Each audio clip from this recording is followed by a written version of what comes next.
Hello everyone, आज मैं आपके सामने लेके आई हूँ एक बहुत ही important and interesting question. What is that? Question is that if we have water at 100 degree Celsius and we have steam. What is steam? Vapor form of water is steam. What is steam? Vapor form of water is steam. ठीक है? Steam, vapor form, or we can say gaseous form of water is a steam.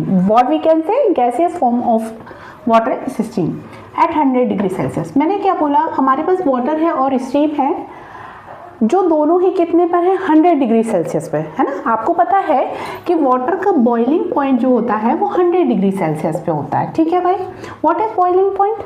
Temperature at which liquid change it phase from liquid to gaseous form, that temperature is called boiling point, है ना। Boiling point वो point होता है जिसपे हमारा कोई भी substance अपना फेस चेंज करता है from liquid to gaseous form में चेंज हो जाता है। ठीक है, गैसियस फॉर्म में चेंज हो जाता है, उसे हम कहते हैं बॉइलिंग पॉइंट। ये तो क्लियर होगा। अच्छा, तो हमारे वाटर के केस में हमारा बॉइलिंग पॉइंट 100 डिग्री सेल्सियस है। इसका मतलब 100 डिग्री सेल्सियस पे वाटर गैसियस फॉर्म में चेंज हो जाता है। और what is the gaseous form? Is a steam. ठीक है। अच्छा, अब दोनों ही 100 डिग्री सेल्सियस पे हैं, वाटर भी और स्टीम भी। क्वेश्चन इज दैट कि आपको हार्म कौन ज्यादा करेगा, वाटर या स्टीम? इसका रिप्लाई आपने देना है। फटाफट बताइए, what will more harm you, water और स्टीम एट 100 डिग्री सेल्सियस? दोनों का टेम्परेचर सेम है। ठीक है, बताइए फटाफट। चलिए आपको एक क्लू दे देते हैं। क्लू क्या है? Clue is latent heat.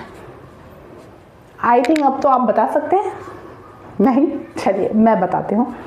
Actually basically होता क्या है, जैसे वाटर है, if we give the energy to water को हम वाटर लें या कोई भी लिक्विड लेते हैं, अभी तो वाटर की बात हो रही है तो वाटर ही लेंगे। अगर हम इसको एनर्जी देते हैं, इसे हम क्या कर रहे हैं? हीट एनर्जी दे रहे हैं। We are giving to heat energy is that water. मान लीजिए 25 डिग्री सेल्सियस पर है, 25 degree Celsius is our room temperature. ठीक है, धीरे धीरे हमने इसको हीट दे रहे हैं तो इसका क्या होगा? टेम्परेचर इंक्रीज होगा। at one point it will increase up to 60 degree Celsius. मान लीजिए हमने यहाँ पे थर्मामीटर लगाया हुआ है और हीट कितना दे रहे हैं वो भी हम कंटिन्यूसली क्या कर रहे हैं? मेजर कर रहे हैं। ठीक है, फिर क्या होगा? और देंगे तो और टेम्परेचर बढ़ेगा, फिर कहाँ पहुँच जाएगा ये? 100 डिग्री सेल्सियस पर। अब क्या होगा? इस पॉइंट पर जब हमारे वाटर का टेम्परेचर कितने पे पहुँच गया? 100 डिग्री सेल्सियस पर। इसके बाद जब हमने इसको हीट दी,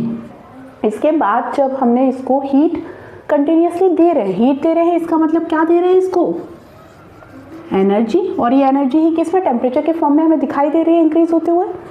इसके बाद भी जब 100 डिग्री सेल्सियस पे पहुंचने के बाद भी हम इसको एनर्जी दे रहे हैं, तो आप नोटिस करेंगे आपने जो इसमें थर्मोमीटर लगाया हुआ है जो कि आपका टेम्परेचर मेजर कर रहा है, आप देखेंगे हीट यहाँ से एनर्जी हम कंटिन्यूसली दे रहे हैं, लेकिन टेम्परेचर 100 डिग्री सेल्सियस पर रुक गया है, उससे ज़्यादा नहीं बढ़ रहा है। क्यों ऐसा हो रहा है भाई? बिकॉज यहाँ पे हमारा जो वाटर है वो लिक्विड फॉर्म में है। It is in the liquid form. ठीक है, अब 100 डिग्री सेल्सियस ऐसा बॉइलिंग पॉइंट पे क्या होगा? ये अपना फेस चेंज करेगा। किस फॉर्म में चेंज करेगा? गैस फॉर्म में चला जाएगा। जब भी यहाँ पे फेस चेंज होगा मतलब कि वाटर लिक्विड से गैस बन रहा है। यहाँ पे फेस चेंज होने का मतलब यही है कि लिक्विड से गैस बनना या सॉलिड से लिक्विड बनना या सॉलिड से गैस बनना, जो भी है। फेस का मतलब होता है जो उसकी फिजिकल स्टेट है। इसकी फिजिकल स्टेट लिक्विड थी, अब वो गैस में कन्वर्ट होगा। तो जब गैस में कन्वर्ट होगा तो 100 डिग्री सेल्सियस पहुंचने के बाद उसका टेम्परेचर इंक्रीज होना कम बंद हो जाएगा, लेकिन हम एनर्जी कंटिन्यूसली दे रहे हैं। क्यों? तो वो एनर्जी जा कहाँ रही है? जब टेम्परेचर इंक्रीज ही नहीं हो रहा और ना ही वेपर में कन्वर्ट हो रहा है, तो एनर्जी जा कहाँ रही है? वो एनर्जी एब्जॉर्ब की जा रही है वाटर के मॉलिक्यूल्स के द्वारा। ठीक है, वाटर क्या है? वाटर का मॉलिक्यूल क्या होता है? H2O होता है। तो H2O के मॉलिक्यूल्स जो हैं उस एनर्जी को क्या कर रहे हैं? क्या कर रहे हैं, एब्जॉर्व कर रहे हैं। क्यों कर रहे हैं, क्योंकि उस एनर्जी को वो एब्जॉर्व करके दो वाटर पार्टिकल है, जैसे यहाँ बहुत सारे वाटर पार्टिकल हैं, इनके बीच में जो अट्रैक्शन होता है, इन वाटर पार्टिकल्स के बीच में जो अट्रैक्शन होता है, उस अट्रैक्शन को कहते हैं अट्रैक्शन ऑफ मॉलिक्यूल्स या मॉलिकुलर अट्रैक्शन या फिर एटॉमिक अट्रैक्शन फोर्स या फिर बोलते हैं है ना पार्टिकुलेट अट्रैक्शन फोर्स। इन दो पार्टिकल्स के बीच या दो मॉलिक्यूल्स के बीच या दो एटम के बीच जो भी अट्रैक्शन होता है उसे इंटरमॉलिकुलर अट्रैक्शन फोर्स बोलते हैं बेसिकली।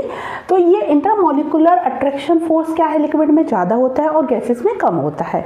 जब हमने इसको एनर्जी दी, अब ये स्टेट चेंज कर रहा है, स्टेट चेंज कर रहा है तो उसको एनर्जी ज़्यादा चाहिए, क्योंकि उसने अपना स्टेट फेस चेंज कर रहा है, वो लिक्विड से गैस बन रहा है, तो उसको क्या करना पड़ेगा, ये जो बीच का अट्रैक्शन है, इंटरमॉलिकुलर अट्रैक्शन है, इसको तोड़ने के लिए उसे एनर्जी चाहिए। तो वो जो एनर्जी हम दे रहे हैं लेकिन टेम्परेचर इंक्रीज नहीं हो रहा है, वो कहाँ जा रहा है, इस फोर्स को तोड़ने के लिए काम कर रहा है, वो जो दो मॉलिक्यूल्स के बीच में है।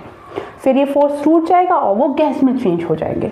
जब वो गैस में एक टाइम तक आपका टेम्परेचर इंक्रीज नहीं होगा लेकिन एनर्जी हम दे रहे हैं, तो आप सोचेंगे एनर्जी गई कहाँ, उस एनर्जी को ही बोलते हैं हम लेटेंट हीट, या फिर उसको हम क्या बोल सकते हैं, हिडन हीट।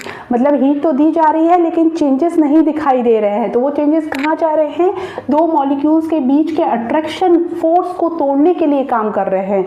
जब ये फोर्स टूटेगा दो मॉलिक्यूल्स के बीच का, तभी लिक्विड से वेपर फॉर्म में हमारा वाटर कन्वर्ट होगा। और इस फेस में जो एनर्जी ये लेते हैं उस एनर्जी को क्या बोलते हैं, लेटेंट हीट। तो इन शॉर्ट आप कह सकते हैं जब भी फेसेस चेंज होते हैं हमारे किसी भी सब्सटेंस के, हमारे ऑब्जेक्ट के, तो जो एनर्जी रिक्वायर्ड होती है फेस चेंज करने के लिए, वो एनर्जी क्या कहलाती है, लेटेंट हीट कहलाती है। अगर आप इसका ग्राफ देखेंगे तो ग्राफ किस तरह से बनता है, इस तरह से। यहाँ पे मान लीजिए आप टेम्परेचर बता दीजिए, टेम्परेचर इधर को इंक्रीज हो रहा है, इधर पे हम एनर्जी दे रहे हैं, एनर्जी को नॉर्मली हम क्यू से डिनोट करते हैं, ठीक है। When we are giving energy तो क्या होगा, टेम्परेचर राइज कर रहा है, लेकिन एक टाइम के बाद हम एनर्जी तो बढ़ा रहे हैं। देखिए यहाँ हमने इतनी एनर्जी दी, इतना टेम्परेचर, एनर्जी बढ़ाई, टेम्परेचर बढ़ गया, एनर्जी बढ़ाई, टेम्परेचर बढ़ गया, लेकिन एनर्जी बढ़ गई, ये देखो इतनी एनर्जी कर दी लेकिन टेम्परेचर नहीं बढ़ रहा। फिर एनर्जी बढ़ाई लेकिन टेम्परेचर नहीं बढ़ा, टेम्परेचर उतना ही है, ठीक है। फिर एक टाइम के बाद जब फेस चेंज के लिए जितनी एनर्जी रिक्वायर्ड है, मॉलिक्यूलर अट्रैक्शन को तोड़ने के लिए जितनी एनर्जी रिक्वायर्ड है उतनी लेने के बाद वो क्या करेंगे, वाटर मॉलिक्यूल गैस में चेंज होने लगेंगे और फिर से अपना टेम्परेचर इंक्रीज होने लगेगा। तो ये वाला जो फेस है, बेसिकली ये वाला जो फेस है आपका, यही कौन सा फेस है, लेटेंट हीट का फेस है, इसको ही हम कहते हैं लेटेंट हीट। तो आज का अगर आपको अब समझ में आया, अब बेसिकली हम कहाँ पे थे, क्वेश्चन क्या था हमारा, क्वेश्चन ये था कि at the 100 degree Celsius water will harm more और स्टीम, और बोथ हार्म इक्वली। तो आपको आंसर आई थिंक मिल गया होगा, who will harm more, steam will harm more. Why it is, because he actually steam has more energy, steam has more energy. वो energy जो हम calculate कर पा रहे हैं, बेसिकली हम दे रहे हैं, जो टेम्परेचर राइज में यूज़ हो रही है वो एनर्जी तो सेम है 100 डिग्री सेल्सियस पे वाटर की भी और स्टीम की, लेकिन स्टीम ने एक्स्ट्रा एनर्जी गेन की है फेस चेंज करने के लिए। इट हैज़ एक्स्ट्रा एनर्जी, तभी तो उसका फेस चेंज हुआ है। It has extra energy that is latent energy, latent heat that is latent energy.